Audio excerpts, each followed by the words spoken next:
Assalamualaikum warahmatullahi wabarakatuh. Halo semua, perkenalkan nama saya Rajiska Purba dengan NPM 24311048 dari kelas SI 24B, mata kuliah Statistika.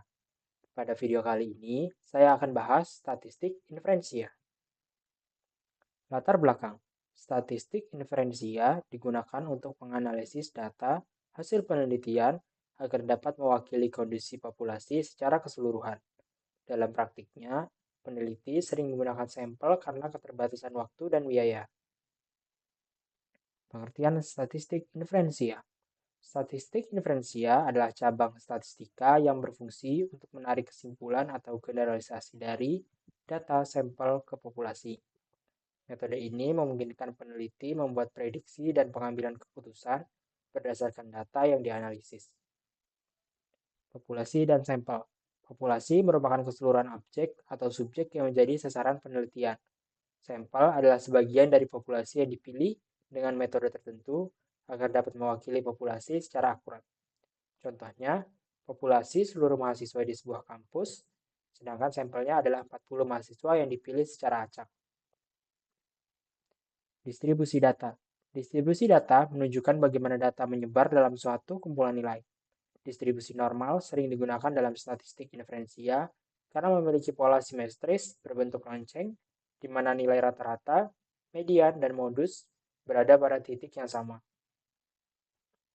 Hipotesis statistik.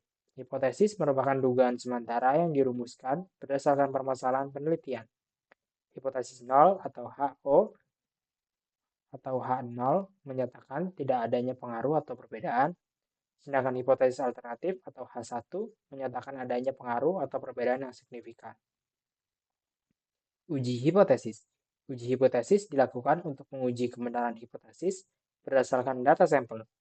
Melalui uji statistik tertentu, peneliti dapat menentukan apakah hipotesis nol dapat ditolak atau tidak. Beberapa uji yang umum digunakan adalah uji T, uji Z, uji C-square, dan uji ANOVA. Tingkat signifikansi dan p-value. Tingkat signifikansi dalam kurung A merupakan batas toleransi kesalahan yang umumnya ditetapkan sebesar 0,05. P-value menunjukkan peluang kesalahan dalam pengambilan keputusan.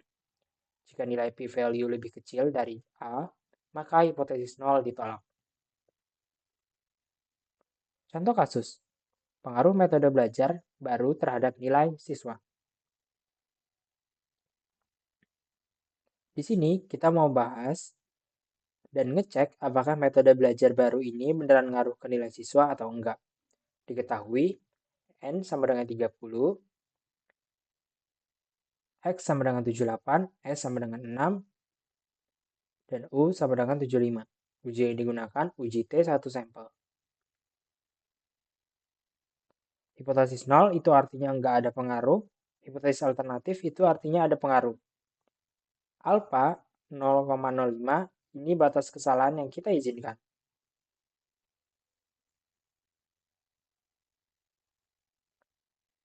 Perhitungan. T sama dengan 78 kurang 75 dibagi dalam kurung 6 dibagi akar 30. T sama dengan 3 dibagi 1095. T sama dengan 2,74. Selisih rata-ratanya itu tadi 3.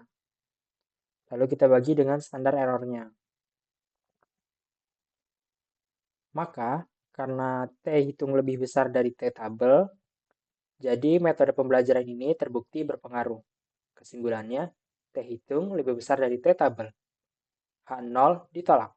Artinya, metode pembelajaran baru berpengaruh secara signifikan. Kesimpulan, statistik inferensia sangat penting dalam penelitian karena memungkinkan penarik kesimpulan dari data sampel. Dengan menggunakan metode statistik yang tepat, hasil penelitian dapat dijadikan dasar pengambilan keputusan yang akurat. Terima kasih. Saya akhiri. Wassalamualaikum warahmatullahi wabarakatuh.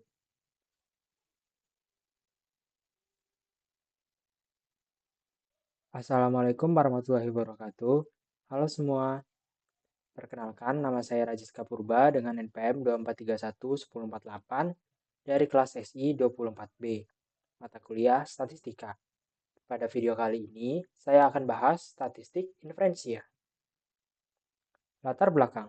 Statistik inferensia digunakan untuk menganalisis data hasil penelitian agar dapat mewakili kondisi populasi secara keseluruhan.